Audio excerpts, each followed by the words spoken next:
Hey, how's it going? It's December 7th. I need to just, know the number of days. I know what day it is, I just don't remember the number. My voice is a little bit rough right now.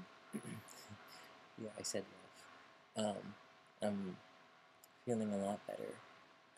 From my flu, my voice is still kind of, but, um, but yes, I am feeling a lot better, and I actually have to go back to work tomorrow.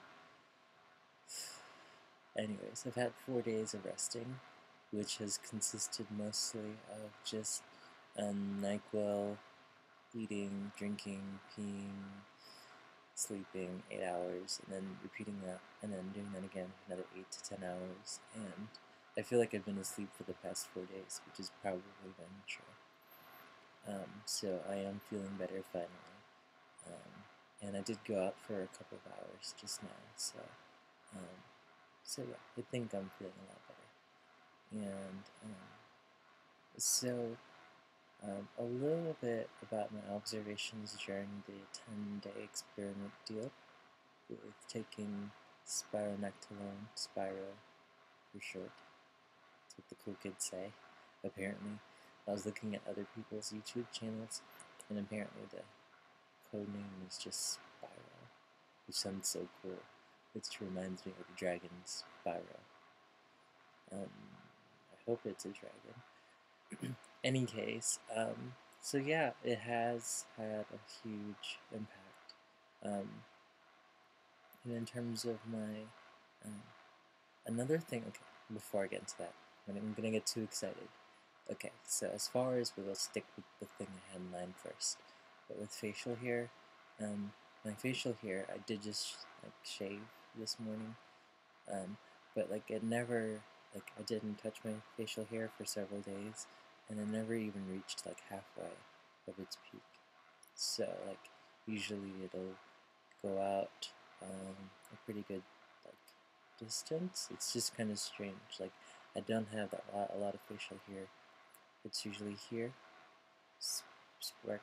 speckled over here, and then a few here, and then they're all scattered underneath. A few here, and a little bit here. And they really didn't meet halfway. Also, too, the hairs were significantly thinner. And I wouldn't say maybe that's a result of Spiro, being taken at night. But, um, but definitely the hair growth has, compared to the other weeks of taking Spiro and just everything else, um, that's the only thing that I've changed, and my hair growth has slowed down significantly. So that seems to be, I don't know if I can confirm this, but I would say, in my own experience, that this has been a tremendous um, difference in how much my facial hair grows. And body hair as well. It's barely there on the rest of my body. In areas where I do shave or whatever I do. Question mark, question mark. Yeah, and I don't know, I was just reading some things as well, and it's just this whole experiment has gotten me a little bit more in touch with my body, being sick just as much as well. And um, so another thing too was I was reading more about testosterone levels and such.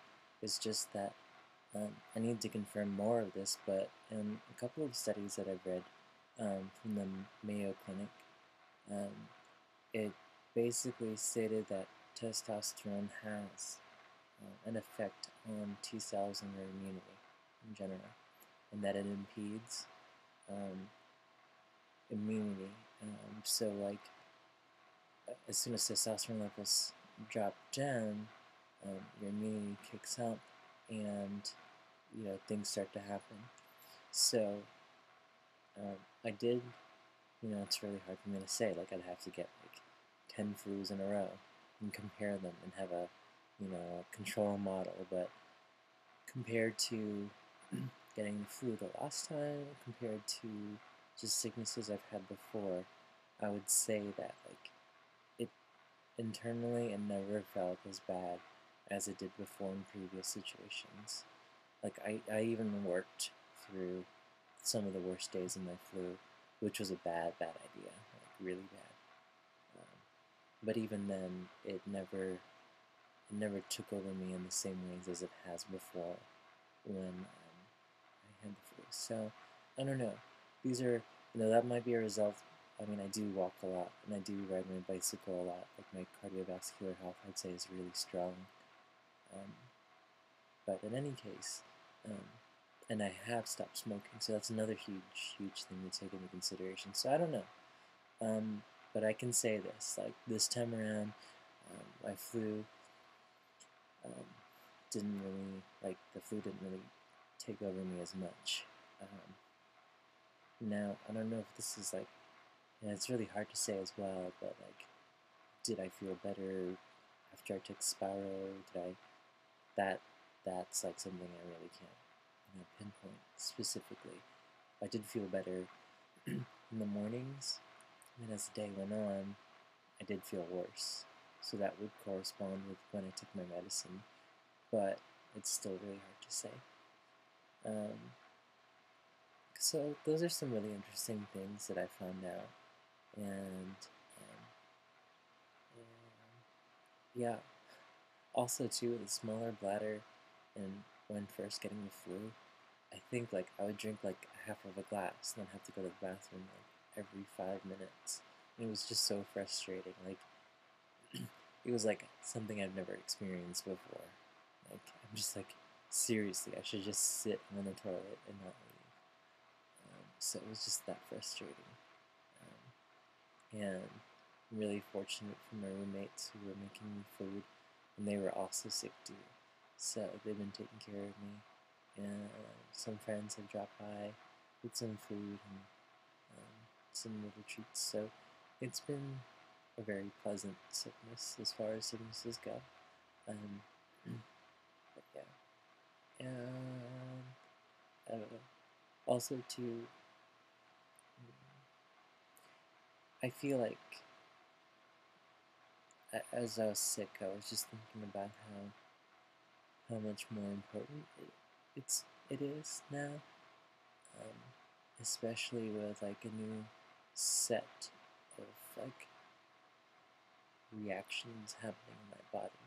How much more important it is to be on top of my health in terms of nutrition, and I think I'm going to do a little bit of a better job trying to figure out my diet and vitamins and such, because I feel like um, when you're sick, it provides like a very sharp contrast between like feeling really good and feeling really bad, and your body reacts a lot more acutely to things, or at least it's just a lot more closer to the surface so that you can feel it and notice it. So I'm just like, well, looking at my diet, I'm like, I don't really eat as much vegetables as I should, or as many fruits as I should. And also too, just like my bladder size has changed, and just seeing how sensitive my hair growth is and all that stuff, and I'm like thinking like, yeah, I probably really need to get on top of like my bone health, skin health, and vision, and just all sorts of things, just like my heart, and so on and so forth. And so just also taking this time to experiment to another level where I sorry, I drink Coke. It's mostly ice now, but it's really encouraging a lot to find out a lot more about what my body needs, and I'm excited to see what happens. minutes. So I've already hit past the 10-minute mark, and there's no reason to watch me cough anymore. So that's it. Thanks for watching, and stay tuned for more. I hope to have another video posted in the next day or two. So, thank you, and stay healthy.